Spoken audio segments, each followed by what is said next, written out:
Ladies and gentlemen, welcome back to another episode of the True Beast Podcast, Muscle Bully, episode 6 of season 2. I am Zach Ballantyne, and for those of y'all that's tuning in for the first time, we appreciate you. And if you see that question mark at the bottom of the screen, that's where you're going to put your questions. Gives us a better opportunity to answer them. Make sure you tag your best friend. Make sure you share this out. What's it about?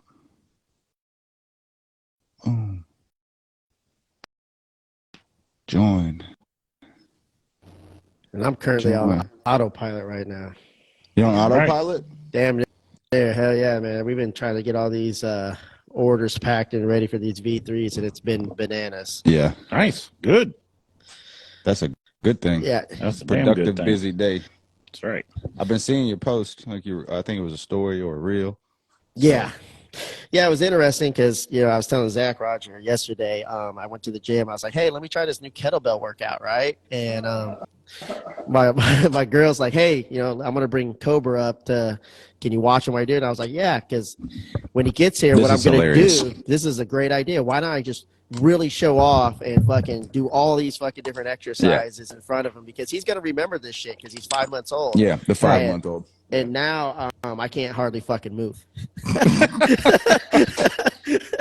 Oh my god! Good. He told me this earlier. I was like, good thing he's not old enough to remember it. Yeah, he gives no shit. Yeah. Yeah. That's what I was telling him on the phone. I was like, yeah, bro, it's like not like he's gonna be 10 years old and be like, Dad, you remember that one time you was going hard in the gym? I was like, that's right. 5 months old. He motivated me to fucking. Yeah, he motivated me. All right. Puts it to the test.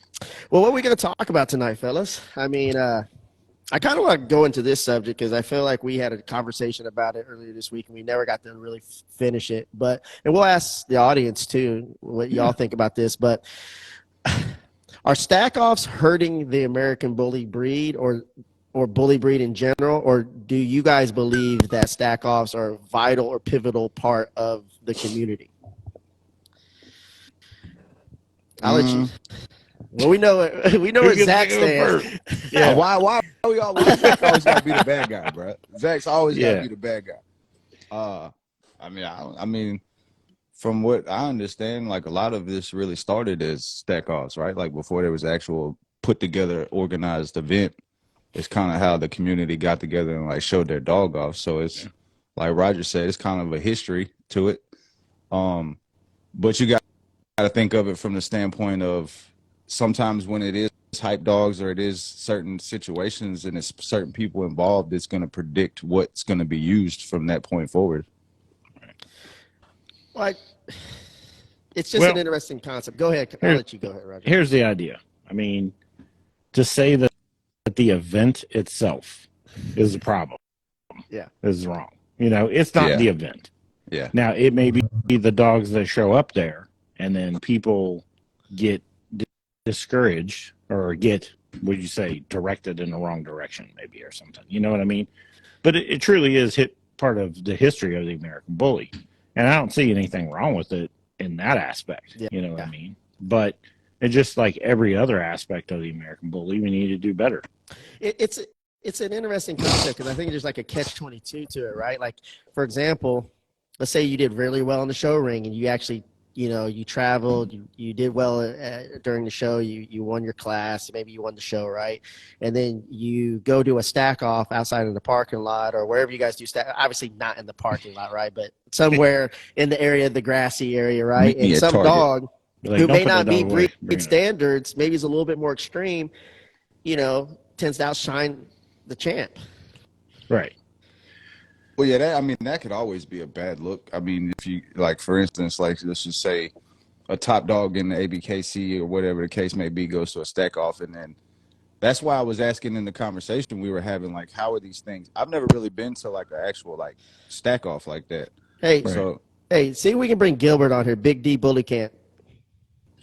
Big D Gilbert, I want you to get on here, man. He's got a dog by the name of Little Baby. He's here in Forney, and this dude actually does a lot of good things in the community. I think he'd be great to bring on. See if you can invite him on, because I want to hear his thoughts on this. But yeah, let's go ahead now. But no, as far as the event is concerned, I don't think there's anything wrong with it, and I think it's run different ways. It just depends on the person that's putting organizing the stack off on how it's run. I know You said- some of them are like very crowd driven, like the Yeah, is it crowd popularity picks. contests? Or? Yeah, and then some of them actually Yeah. have judges. Well, see, that's what I was asking too. Like, how is the judging going down? Because that really plays a big part. You said Big D Bully Camp. Yeah. I'm gonna send the invite. But yeah, that plays a vital part, right? So, like, let's just say, for instance, you have a top dog out of the ABKC, goes to a stack off or whatever the case may be, and it loses, right? Like, Yeah, it loses to a dog. Like, to me, it gives that person or whoever owns that dog, and it may not be up to par of what, let's just say, Zero or Blue, right? Like, we all know them are the top pinnacle dogs, but at this stack off, it loses. It kind of predicts the judgment of which way people. Now it's like, oh, well, that dog really ain't shit. Like, that dog went to the ring, is cool, but he came to the stack off and lost. Like, so it like, you see what I'm saying? Like, are people truly delusional to think that a stack off dog and a show dog are the same kind of dog? I mean, I think they probably know. They probably know majority of the time stack off dogs are not show dogs. So. But so at that point, is it just like they're just like front shot? Like, what is the point of the stack off if it's not? Yeah, the whole stack off is just 100% who's the widest, who has the biggest bone, who has the biggest head. So that's like a play on the extreme. It's almost a feature stack off. Yeah. Of specific features. It's just now, like I've seen like who is the most extreme. Yeah, I've seen like at an ABKC event where like certain dogs, they'll be like, oh, we'll meet up, and they kind of stack. But I've never been to one where they actually like. There's an actual stack off event and somebody's going to win a trophy. So I don't know what it's like. So interesting one. Every year, Jacksonville, they always have a stack off. It's an ABKC event. Yeah, but they always have a stack off. But see, in that sense, like you're going to see a lot of show quality dogs at a stack off like that. Oh, absolutely. Right? Yeah, don't have dogs straight out of the ring come over and go in and get into the stack off. So in that case, it's more like it's almost like a marketing thing, right? Like it brings. That stack off is bringing, so it's probably you'll see retired dogs or something like people that don't really come out a lot. They're gonna come just to join the stack off. Right. Well, 100%. That's what stack offs are. Yeah. That's advertising. Well, do you think that putting your product up there with everyone else's? Well, what about this, Raj? Then, from this perspective, let's just say, do you think it inspires more people to go more extreme than actually towards the breed standard? Hey, Gilbert, man, we sent you an invite. Get on here, man. Yeah, Gilbert. I'll send another one. All right. I don't think that it directly, but some people just don't care. Some people just don't care about the standard. We all know that. We gotta admit that there's people that just don't care. You know what I mean? Some people just don't give a shit. They just want to build the most extreme dog they can build. That's it. There he is. What's up, Gilbert? Hey, what's up, fellas? How we doing tonight? Doing all right. Thanks for having me, man. I was just, getting off for work. So I didn't know if you were in the area, but I was like, yeah.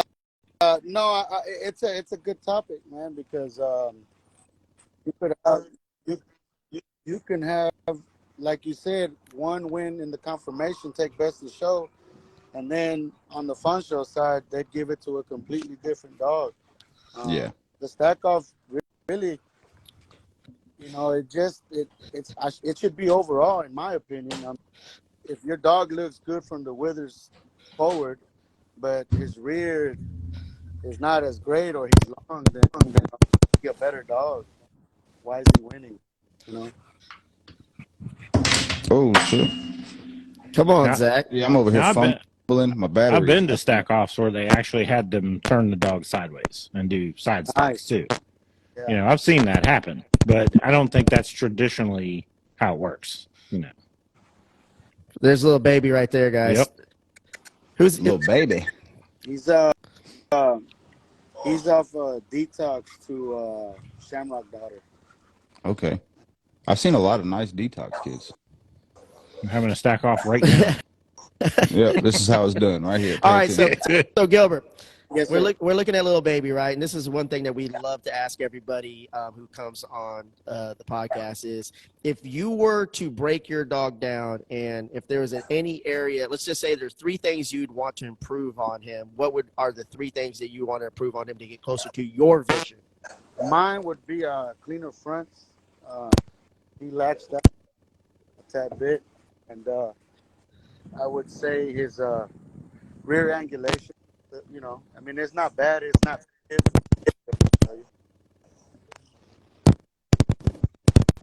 that you, Zach? Yeah, I don't know what my thing's messing up, bro. I'm about to just cut it off and get my AirPods.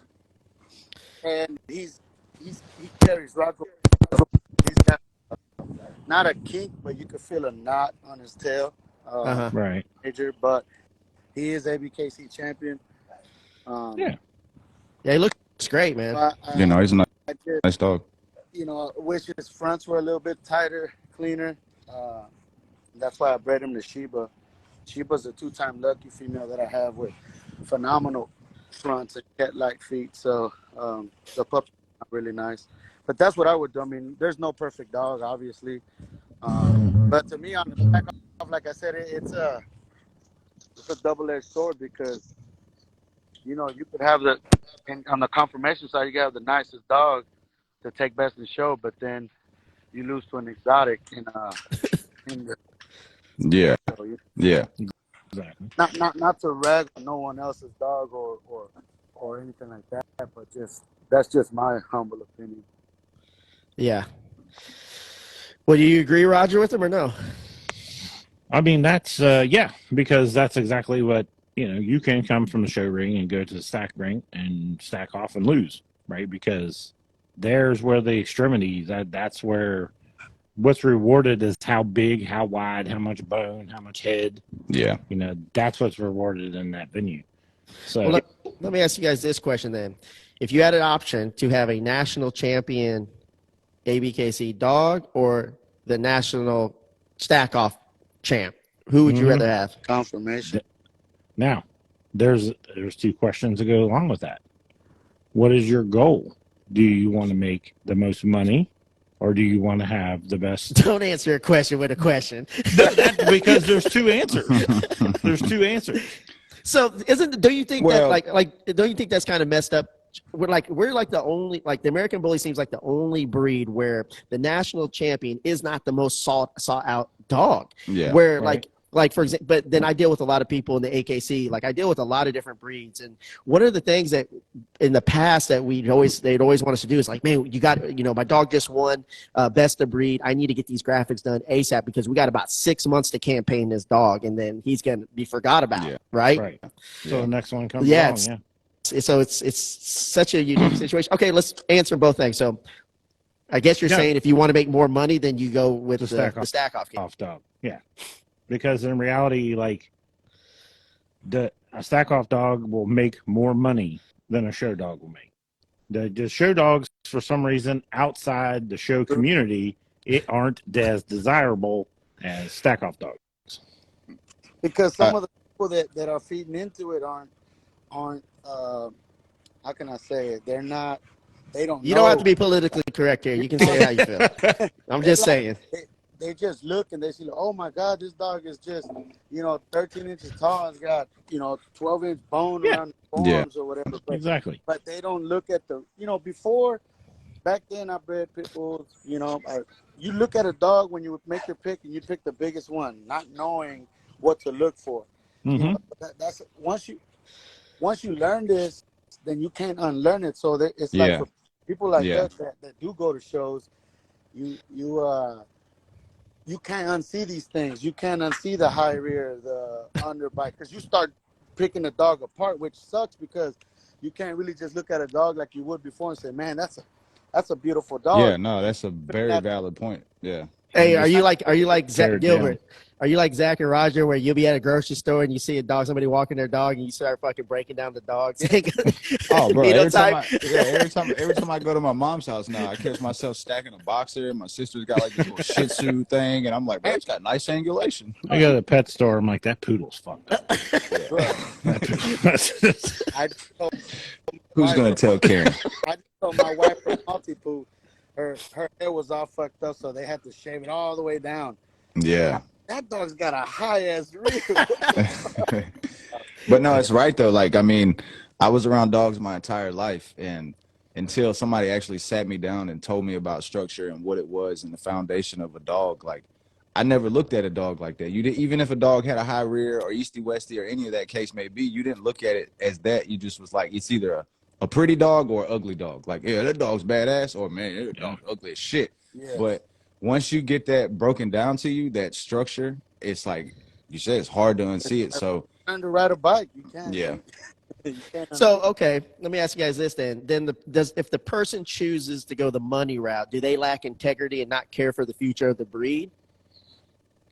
I think that's a double-edged sword. I talked about that earlier. I visited somebody's podcast they had me on, and they were asking about the dog stuff with me, and it's like, you kind of gotta, bro, in order to do this shit a legal, legit way, you have to be a LLC or a DBA or some type of business entity, right? And in order to be one of those, in my mind, I would think that you would have to be about some type of revenue or money to be worth your time. Like, so at some point you have to make that decision. Like, am I going to continue to be a backyard breeder, or am I going to LLC and make this a real business? And at that point, it kind of has to become both. Like, you have to get in this for a passion. Like, that's what's going to start you fucking with the dogs. Like, I don't see anybody, well, I see a lot of people that don't really have it. So you can tell, right? But you can't say it's not about the money if you're running a business, period. That's my outlook on it. I hate when people are like, oh, it's all about the dog. Like, yeah, I get that, but you're also running a business. So which one's it going to be?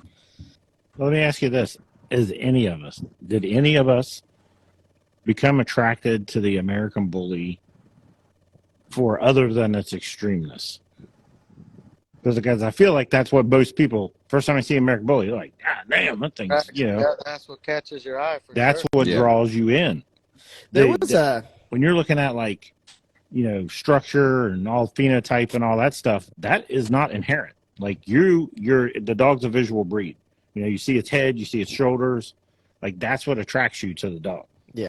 It's just like making sure that, say, we do want more extreme, and if you have more of a classic female, you want to add those features, then you gotta meticulously do the breedings, you know, and look and see what's gonna help what she's lacking.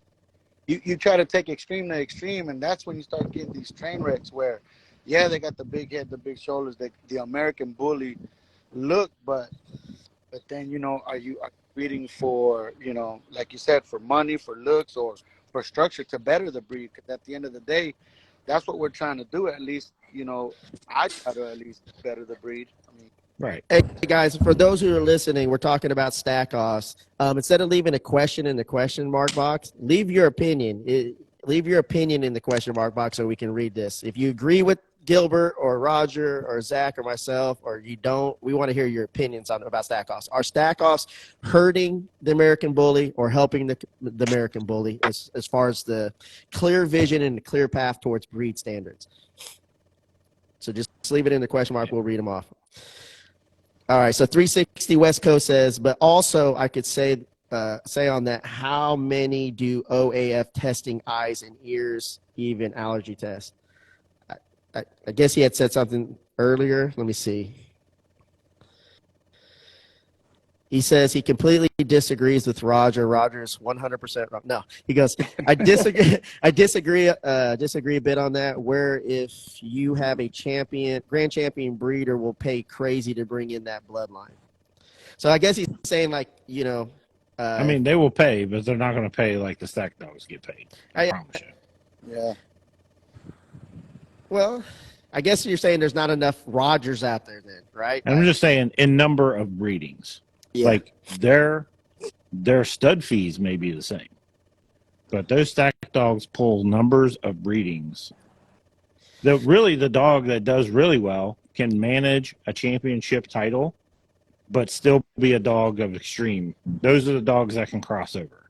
And that's really that's the dog you want, right? It still looks extreme. It's still attractive to the community, but you can also put it in the ABKC show ring, and a judge will also put it up. Like, that's the ideal dog, in my opinion. One that can do both. One that can win in the ABKC, yes. So Hood Affiliate says, I feel like it could give a misconception of the standard, but I also feel like it's good promotion. But I also feel like it should be more of the overall dog, not just front and head stack. Ideally, you know, that's what we are, what some of us feel it should be. But when you have those that have those extreme dogs that lack in other areas, to them, that's all that matters is who's most extreme, who's got the biggest head. They don't ever look at the overall dog. And you got to understand, too, they've been doing this since way before the ABKC ever came around. Yeah, I remember being out in California. I was telling Zach, I was remembering California, the first time I laid eyes on Remy Martin, right? There was like a side shot that Baby had, and he was like facing him off, actually. That's how it was. And it was like the perfect shot because, he had a fucking trim waist. Wide. It was just like a perfect silhouette shot. And dude, his fucking stud fee went through the roof, and he never touched a show ring, right? He never touched a show ring. But man, he was kind of like, his numbers were like Colossus before Colossus, Right. It was kind of crazy. Yeah, because even if you breed for the show ring, you will still see people that show ring breed go outside to those people that breed sack dogs and big extreme dogs and use those dogs as tools to bring the extremities into their show lines. Okay, let me ask you guys this then. Do you feel like we've finally got the size? Like there's enough mass in the breed today? I do. Some dogs. I don't think you can get much bigger than Blue and Zero and keep it clean enough to look functional. Yeah. I think the pocket class is probably bigger. At least I don't know. Yeah. Like substantially bigger than it was when I started. And exactly. they were really they were lagging behind the standards. So what's your thoughts, Gilbert? Yeah, no. One of y'all's batteries are dying. You don't want to add too much. Is that what the chirping is? Yeah, that's the chirping. No, that's why I left and got my head. It's not me. I got brand new batteries. Oh, shit. It might be me because my light's flashing. Yeah, it's you. All right, I'll be back. All right, grunt like bullies. It's like money. People The whole are always show, looking bro. for the next biggest. They want show. I've been over here fumbling. That's why I've been being weird. I thought my mic was fucked up. I done ran out to the car, got my headset. Yeah, you're fucking driving me crazy because I couldn't hear Gilbert. He's talking and your shit is like going in and out. It wasn't even me, bro. It wasn't even me. I was like, so look, I ran to the car, get my headset. I put these in and it's still doing it. I'm like, wait a minute, hold on. I still hear the noise. All right, let's see what you guys think about Havoc's remark. Havoc3_T. Yes, definitely without further compromising health and mobility restrictions. So basically, he's saying that we do have enough mass right now that we need to clean this shit up. Yeah. I think that's what it's about, man. I think like I was saying the other day when I was talking to you on the phone, like a lot of the times I think people are getting the conception of when, like, because we scream, even when, it's so much breed type talk right now. And I think people need to realize that breed type's there and they're not, I don't think they're really meaning like more and more breed type, like keep adding. I think what they're saying is more consistency of breed type. Like they need to see more consistency of what breed type is, because a lot of the stuff that we're seeing is just bad representation of class. Like it's a lot of the times the classic class is just a throwaway class. So I feel why people would be like, oh, you just need to throw that class away. Well, because it's a lot of the times it's dogs that come out that get thrown out of a certain class. They're like, oh no, you can't be here. You got to go in the classic class. And then you just have a bad representation of what the classic looked like. So see that now. I don't think it's bring more extremities. I think it's bring less dogs that don't have them, is what the point is at this point. What do you mean? Like, they're not saying make the dogs that are in the ring already bigger. They're just saying stop bringing dogs that aren't. Yeah, that's what I'm saying. Like, I think that message of, like, when we scream, we need more breed type, I think people are taking it as we need bigger, we need more instead on of the dog. Yeah. Yeah. Instead of all the dogs to be that way. Yeah. We need a consistency of breed type, meaning we need more dogs at the table that have that breed type. But then we also need a consistency in judging to say, if you expect the extremities, you say you want them, then you better put it up. Because if you don't put it up, then what happens is people get the wrong message. Yeah. I think that's something that, I mean, at the end of the day, that's human nature. Like I always say, when you leave one individual to pick out of 5 things, they're always going to, like, at the end of the day, they're always going to boil back to what they feel or what they like to be the representation of that. You know what I'm saying? So that's just something we're always going to face, I feel like. Well, I mean, then if people think wrong, then what we have to do? Refocus. Yeah. Whatever we got to do. Gilbert? Do you guys have a feeling like page? Like, do you think there should be a stronger criteria for the judges? Like maybe like more like once you become a judge, like a certification or a training, or like something to get them all on. Like that's why I'm glad we're having more judges come on, because we get a more in-depth insight of what actually goes on. Right? What's your question? Do you think they should be more? Like, what's the process once you become a judge? Like, how do they ensure that everybody's doing what they're supposed to be doing and on the same page? What's your like, thoughts, Gilbert? Well, so I do a lot of showing, USBR, ABKC, things like that, and you get sometimes you know, okay, like say you run up to a certain judge and you're like, man, I know what type of dog he likes. And Yeah. as a judge, you shouldn't be. I mean, I'm not trying to tell nobody what they should do or not do, but if they like a certain style dog, they're always going to go for for what they prefer instead of looking Yeah. at. I've seen personally, man, bruh, I've seen a really nice dog with some nice fronts, but with a high rear.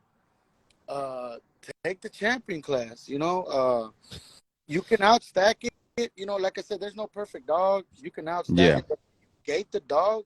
You'll see the breakdown. You'll see the shoulder movement. You'll see the roachback or the high rear, and it's like, and when they take it, it's just surprising. I'll be like, damn. But what we tell each other is, well, you know what? Not every judge is the same. Man, Right. you'll probably get it on the next one or whatever. But I think there should be more strict as far as what they can't just pick and say, well, I like this style dog. Well, do you hold the judges accountable, or do you hold the people who write the standards accountable? Are we moving more away from the standard? Because it's like the show ring dog is completely different than what people are chasing. Man, I don't know. I'm scared to answer that one. Well, the problem is, like he had mentioned high rear, and we hear you see that on Facebook all the time, right? Yeah. Because that's the 50-foot flaw. Like that. Yeah. Yeah, That's the everybody's one got you their can dog see on from it. 50 feet. You Well, to can't me, see it a just, dog's layback nah. and the shoulders at 50 feet. Yeah. You can't see how tight their feet are at 50 feet. Yeah. I think You it's can't the see worst that standing out one, like you said. Like, it just looks the worst. Yeah, that's too. what I'm saying. Yeah. So Back a in the judge minute, could pick a dog that could be high rear, and then people would be like, "What the?" and realize that the dog in front of him had terrible shoulder set, had a terrible tail set, was Yeah. easty westy. You gotta add up all those flaws at the end of the day and say, okay, this dog was great except for this, and this dog had 5 But, issues. Yeah. So where the judge will, it tripped me out the first time when I saw a few dogs out there and this judge came and didn't give nobody a first place, brother. I was like, yeah, that's Yeah, there crucial. should be. But Sometimes there should be a lot more of that. Mhm. Yeah. I was like, wow, it can be done. It's just Yeah. some just, it's tough though, because sometimes they pick a certain dog they like. I'm saying, or they just know the handler. I mean, it could be a number of things, but you're right. It from outside looking in, you're like, oh, that dog had a high rear. Why did that dog win?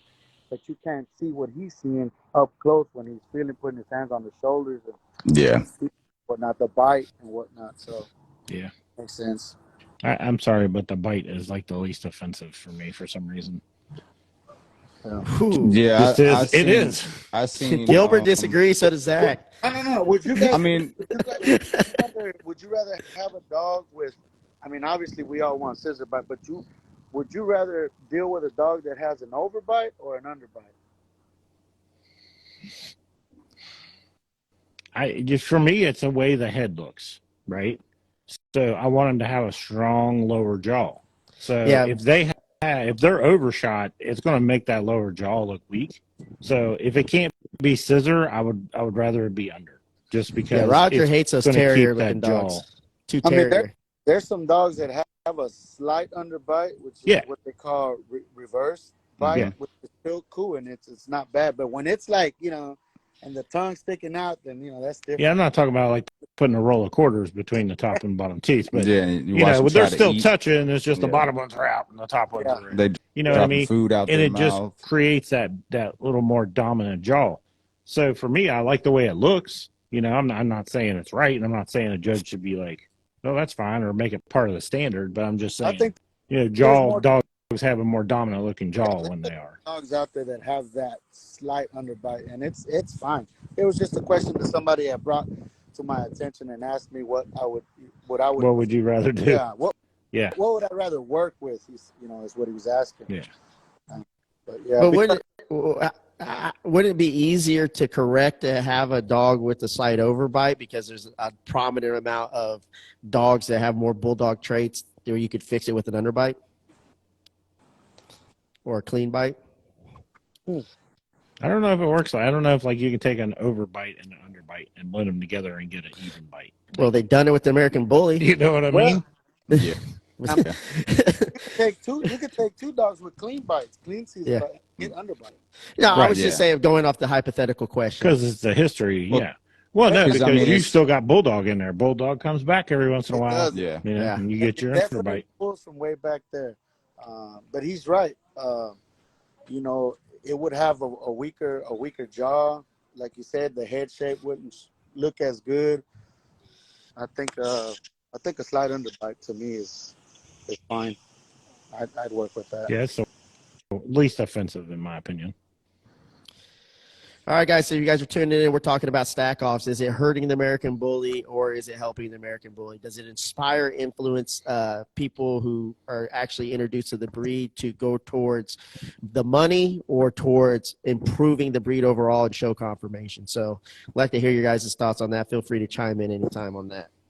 So Zach, what's your thoughts on that? You feel like it's hurting? I never really got your idea on it. I mean, your thoughts on it. Hurting or helping the breed? Does it inspire people to chase the money, for chasing the extremities? No, I said earlier, it definitely projects which way people are going to start using a certain dog or a dog of that situation. But like they both said, it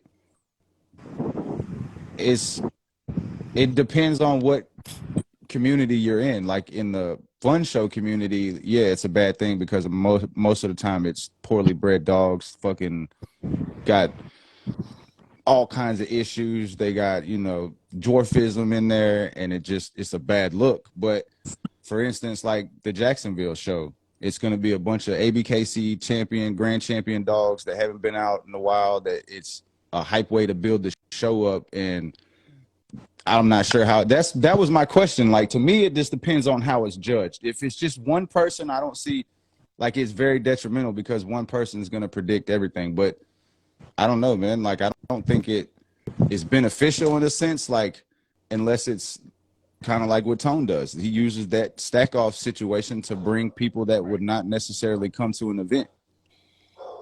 But the fun show shit, I don't everything they're slamming the dogs on the table, they're screaming at each other, they're fuck you, my dog's better than you, and it's just a weird looking, and at the end of the day, all the dogs are shitty. Yeah. And it's well, none of y'all make sense at this point. But that's not, and I think we would look back and you say, because I can't remember, it was an interview with somebody, and I can't remember what they were talking about when it started to become the American Bully, when it started to deviate away from the pit bull. And what was it, UKC, I think everyone was showing at the time? And yeah. And they were just UKC wouldn't let them show anymore. Let me see what my dog's. So they would just show up to the show, but they wouldn't be in the show. They would be outside the show, just stacking up their dogs in the yard and the grass and whatever. So, I mean, it's just something that's been done since day one. It's just part of the culture. Yeah. What's your thoughts, Gilbert? Well, when he said fun shows, I agree. But it depends because, say for instance, we're throwing a fun show, right? And I want to thank y'all for having me on here, but we're doing a fun show, and what we're doing is we go to ABKC shows, we travel, we hotels and all that. So what we're doing is just giving some money back, right? But we want to change the perception. Like earlier, he said that fun shows is just dogs and people talking loud and slamming the dogs, and not all. I mean, it just depends on who's throwing the fun show, really. Right. Yeah. Absolutely. Because what we're trying to do is change. One, show people that Texas is not an exotic state only. We went to Chicago to Con Show, and we took Baby and a friend of mine, Joe, with Dallas Elite Bullies, took money bags, and they were like, "Man, you guys have dogs like this in Texas?" And I'm like, "Of course we do." we're not just an exotic state. So when you speak on a fun show, it just really just depends if you look at who the host is or what track record or what are they even showing, what are their dogs looking like, you Right. know.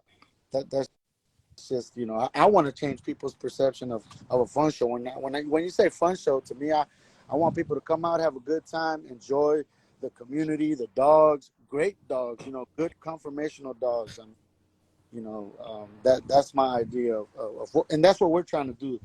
The commission and pushing the pack is what we're trying to do, is change people's perception on fun shows and how they look at it. And, Yeah. you know. And at the end of the day, a lot of us wouldn't even be here if it wasn't for that dog and that style of event. That's just the truth of the matter. That's the entry point, right? It's the one that gets the most attention. It gets social media the most attention. No, I get that. You know what I'm saying? The boiling point is this, though. Lots of everybody's entry point. Is it hurting or helping the vision and the standard? To me, like, it's really confusing from the outside looking in. It's kind of like, what do you breed for? You know, do you breed for the standard, which is not obviously not going to make you any money, right? From what we're hearing, or are you in it for the money? But then we're constantly preaching, if you're in it for the money, you're in it for the wrong reasons. Yeah. Okay. Like, well, what do we got to do here? I mean, people change their vision. You know what I mean? You entered that stack off phase, just like someone said down there, like meet and greets and barbecues and all that stuff. ABKC people don't do that. You know what I mean? I get it. I get the community behind it. You can't deny it. It exists. Well, you know what I mean? But those people eventually, some of them choose to evolve, and they choose to start breeding a dog more show-driven or more necessarily correct. Yeah. But would they have entered the space at all if not for initially being attracted to the dog with the extremities? So I don't know. Like I'm saying, I don't know if it's necessarily hurting it. I'm just saying it probably wouldn't even be. There wouldn't even be people making that switch. I guess there'd probably be some people that switched from like American Pit Bull Terriers, but I think the vast majority were attracted to the extremities. The wow factor. Exactly. The wow factor. Interesting. So, do you? I think a lot of like the bad energy from the fun show is like what you see on social media, right? Because you don't really never see good footage. Like the only time I would ever really see exotic shows or fun shows of that nature is when some crazy shit would happen. Like shit going sideways. Yeah. Yeah. So it just put a bad taste in my mouth. But like I was telling Stan earlier, Mondays used to be filled with, my timeline used to be a shit ton of ABKC show result pictures and shit. Now I see a lot more variety of like BRC, ICBR. Like people are spreading out more and more. Do you feel like it's because you're blocking everybody and getting rid of all the people on your ABKC friends list and then moving more towards the BCR? You're supposed to tell everybody that shit, bro. What are you talking about? I just think it's people are starting to realize that they're venturing out. I think the dual championship or just several registry championships behind your dog having that title is a dope, it's a dope attribute. Or dual champion, definitely. Or is it deeper than that? Is it people just want something different now? Like, is it what, but like from what I see a lot more people. Like I even had people that tell me, bro, you need to come out to one of these BRC or these, like, they're like, bro, it's dope shows. And I had the wrong conception for the longest time because I would see shit on social media that would just project this bad, negative, weird energy where it's fighting and they're cursing and they're arguing over dogs. And it's like, bro, but these people are like, man, these events are actually dope. Like they have a fun show part and they have a sanctioned show. So it's like not just a, strictly fun show with exotics. There's actual conformation dogs at these events. Yeah, exactly.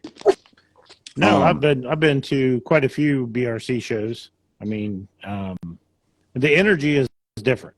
I'll tell you that. Like an ABKC show and a BRC show, the energy is different. All right, explain that. But it's kind of hard to explain. Well, why are you laughing, Gilbert? I don't know.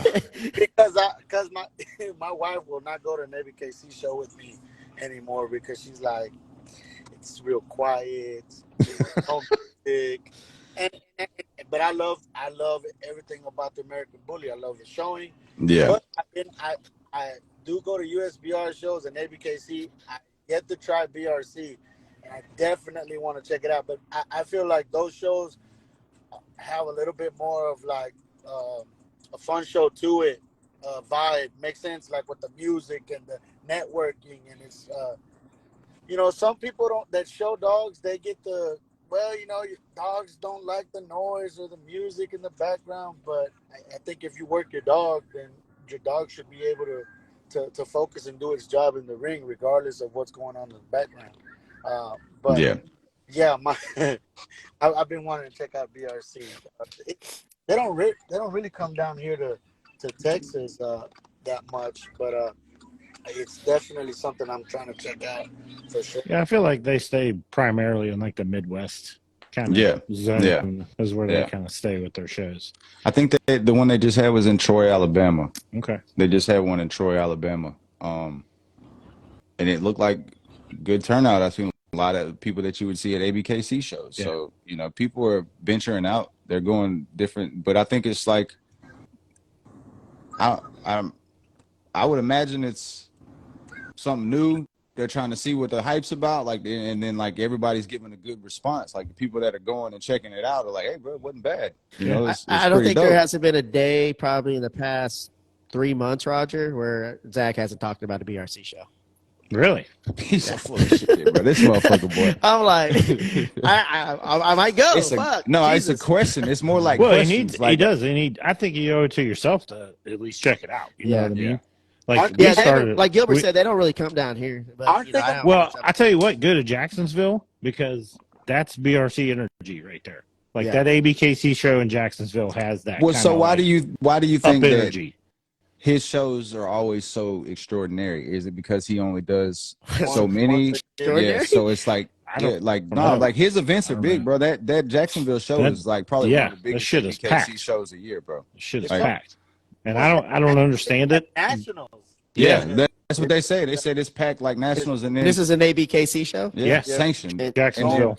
But it's the hype that he puts. It's his marketing tactic, really. Like with the stack off thing that I was saying. Like in his case, he's bringing people that aren't necessarily going to come out because they don't want to spend all day to show their dog. Feel like the stack offs with people who want to come out and do the stack offs, they feel like they're actually getting a fair opportunity to showcase their dog compared to being in the confirmation and being judged to the standard.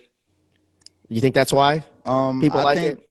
I think because, like, for example, you could take your fucking dog and you're like, okay, I never got a chance to put my dog next to Zero or Blue, but this is an opportunity to put my dog right next to fucking the national champ and showcase its features.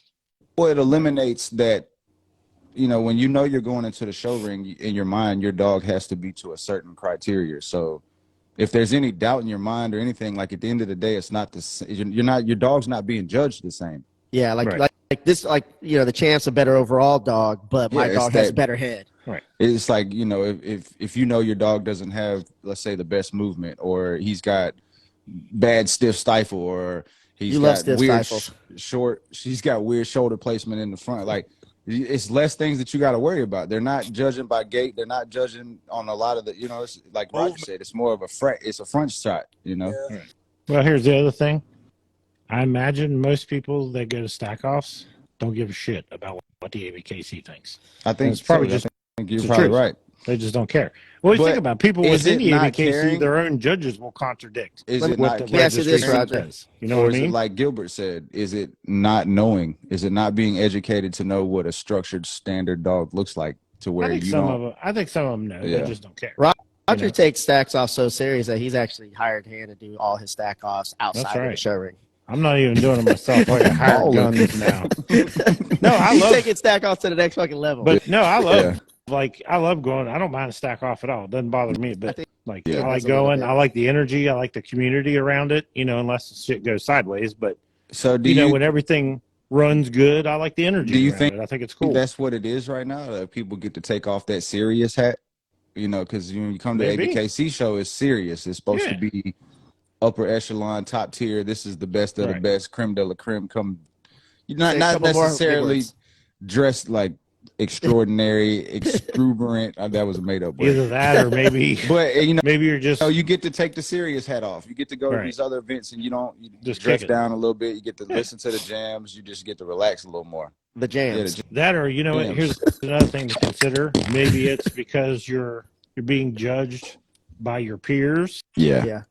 Yeah, like a people's choice type of thing. You know what Yeah. I mean? Because you're not getting in the stack off, you're not getting broken down like a judge putting hands on Right. on your dog, checking his bite, doing this. They're just going Yeah. off visual. You know what I mean? Yeah. Visual. Yeah. I mean, as long as the people's choice is really the people's choice and not the popularity choice of who brings the most people. Yeah. Yeah. Well, I mean, I never and thought it's- about that. I need to bring more people. No, that shit's annoying. That used to happen so long ago where it was like you would see dogs. Who had the man, biggest just- crew? Literally, it's whoever had the biggest crew and was the loudest. Yeah. Got the reward. And it was like that. Well, you would call a fucking reindeer would like be a dog like Paco back in the day, Right. Something, you know. Damn. That But was no, I fresh. think the energy is good. There's, I love building a show dog. That's ultimately what I want to do.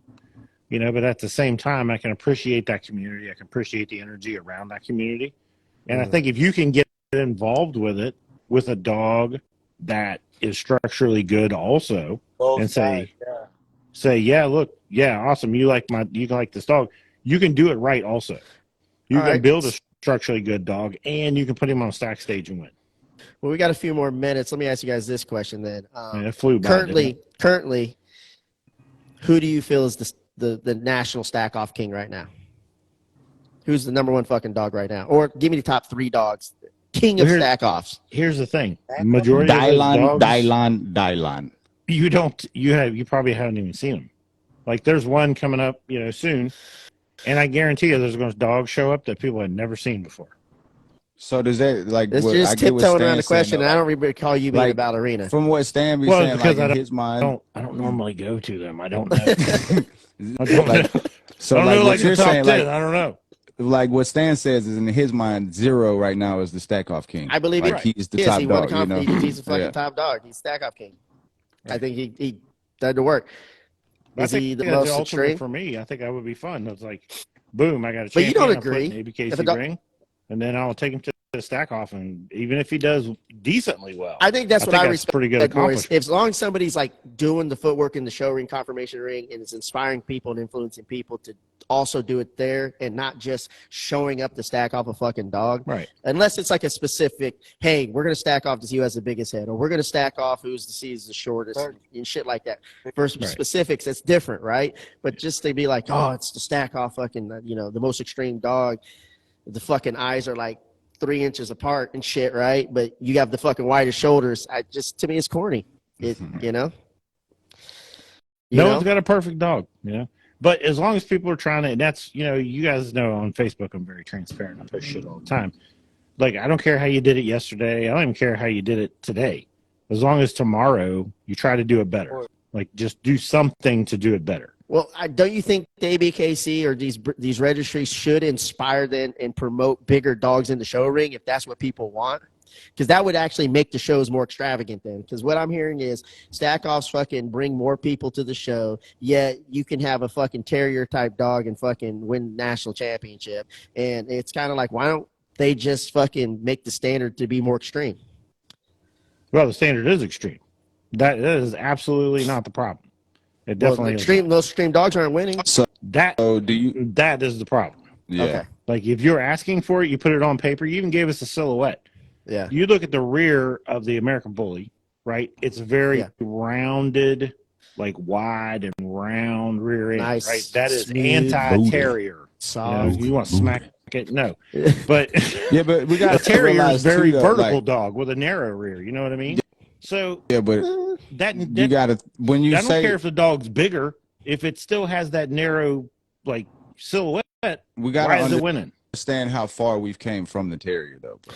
Like that's my point. I like, think you you guys drive keep saying Zach it's a little too crazy saying it's because too like my whole thing is trigger like his ass. it's too terrier. But if you actually like legit take a pit bull and look at a pit bull and take the shittiest representation of a bully, they're still so fucking far apart. What would be better terminology for you? Would be less triggering, Zach. I think it's more like the terrier thing is the snout to me. Like when people see the snout and like they think the longness, like, but far as bone and mass and size like that, I haven't seen a bully that to me. Like, there's a few reindeers, but for the most part, I think we're far enough away, like pretty damn far from an actual terrier. You know what I'm saying? Like, I don't know. There's still a couple we're of them pretty floating far around out bro. there. Like, it's just a bad. I don't know, man. It's we're way far away from the fucking terrier. Like a pit bull terrier was 45 pounds soaking wet that was ripped to all hell and back. Right? Well, I'm not saying being one, but still the essence of one. A thicker version, but it still has that outline of a terrier. Well, that comes with the pheno of the head. That comes from because you got just add bulldog and then you fix it. Well, in order for it to be a true bully, it has to have a big blocky head, right? Exactly. So we gotta pull from the worst traits to make the best dog. But no, I mean the head, the shoulders, the rear, none of that's terrier. So Roger, you need to make some shirts right now, merch called Two Terrier. Two terrier. Two terrier. Two terrier. Just fucking wear them only around Zach. If you want the most extreme, if you want that extreme in the ring, then it's time to demand it. Yeah, it's time to demand it. Yeah, because I think like demand it. There's a lot of problems, and I think the problem is the baseline is that there's no clarity. There's so much confusion, and it's like, shit. Why not be able to have the dog that you can get the bag but also win with? And the other thing is, and the great example, like if ABKC was to come out tomorrow and say, no, you got to add 10 pounds to these dogs, like they got to be bigger. Guess what? Yeah. In 2 years, someone will bring it. Yeah. Someone will bring it. That dog will still move reasonably. I don't have the extra that's the thing weight. though. Like I don't think we need to go no bigger. And they say, well, the dog doesn't move right. Move right to what? We're defining what the American bully moves like right now. Yeah, Kings it's of Bully. Just confusing. Excellent says, Roger's wrong. Zach's speaking facts, 100. Did not say he's been around Roger's dogs wrong, for a lifetime, like myself. He didn't say Roger's wrong, but he did say Zach's speaking facts. So it's like, but here's the thing. If we... I never cared. People think I'm wrong. Blue zero, like especially like with your pockets and shit, bro. If we say add 10 more pounds or add more breed type and more extremities, you got to realize that structure is part of health. Health is part of breed type, right? Like it's a 3-factor thing. So if we're adding more and more weight to these dogs, all it's going to do is create more issues up front, which is going to create more illusion that we have high rears. Because you ever seen, I'm just going to be fucking as blunt as I could be. You ever seen a super fat fucking person with good knees and good ankles? Hell nah.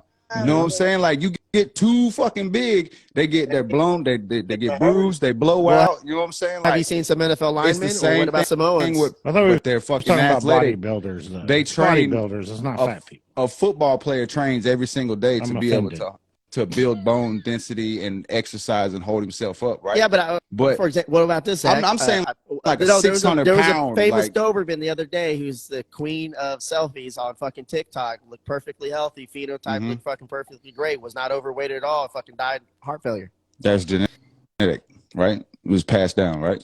There's Probably, no other way. Yeah. But no, I'm saying though, bro, we can't go no bigger than Blue and Zero and dogs like that. I don't think they're asking for that. Yeah, that's what I was saying earlier. More dogs like consistency. That's what we need to start saying. We need more breed type consistency, not more breed type. Because when you say that, people are like, "Oh, I got to go add more. I got to go add more." So could you say? Do could you stop doing that, Roger? Then saying it's too terrier and say you need more breed type consistency. If he comes out with shirts, as soon as all the terrier leaves the ring, I'll stop saying. All right, let me ask you this question, Roger. What would you consider Precious being?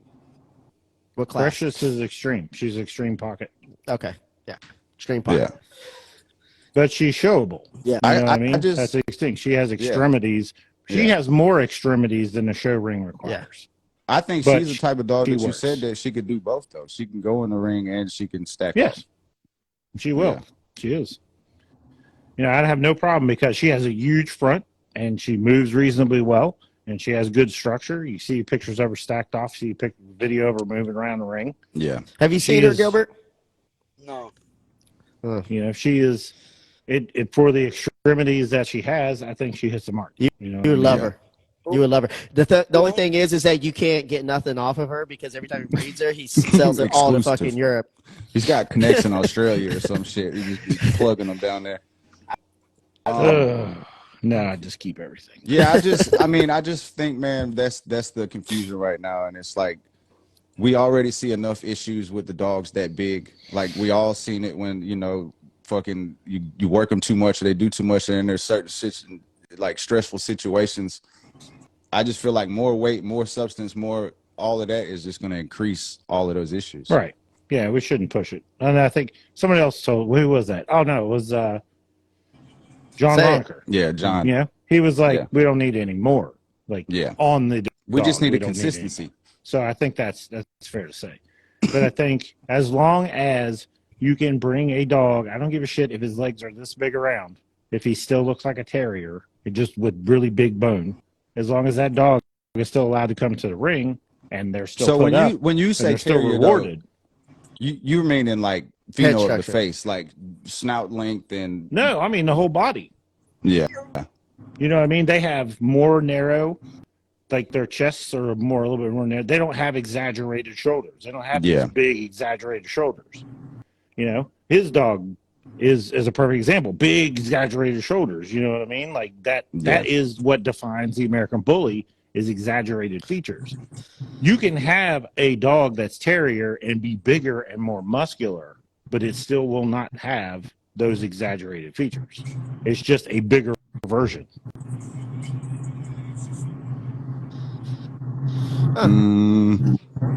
King of Bully Excellence says, who buys the X-Dog vest more, extreme dogs or athletic dogs?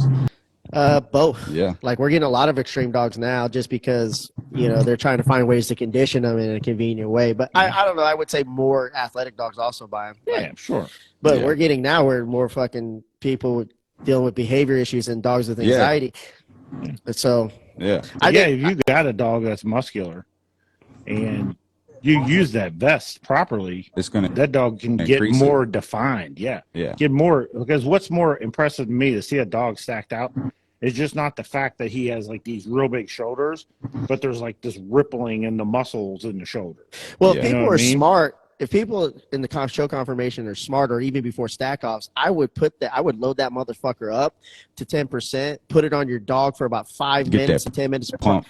Get that pump going, and then go stack off your fucking dog. I mean, they look 100 times better. Yeah, I get pumped told up. Stan, you can tell, like, if you look at Zero this year at Nationals, you can tell he's been training with the vest. Like, his muscle definition was insane, bro. Yeah. And that's something that a lot of people need to take heed to. Like, for the last 2 years, the two top dogs that won Nationals are fucking Team X dogs. They use vest, they utilize it. And that's something that you got to understand. They're not taking these dogs out there and training like triathlon athletes and running for 4 hours, little increments every single day, whether it's just chasing a ball or walking. An exaggerated feature, right? An exaggerated feature is muscle density, right? It's not like you're not looking for fast twitch fibers out of the American Bully. Yeah, you want big, heavy muscle. So carrying that weight is going to build that muscle mass. All right, well, shit, guys, this was a fucking great episode. We're getting blurry as fuck all of a sudden. But any last words, man? Gilbert, where can they find you, man? Plug your show, dog. And when the fuck are you coming by? Thank you for having me. We got the V3.5s in. Come by because we'll talk about baby. Baby needs endurance. He's so big. It's tired to go around the ring. But April 8th, we're doing a fun show. We're giving away $7,500 to the best in show.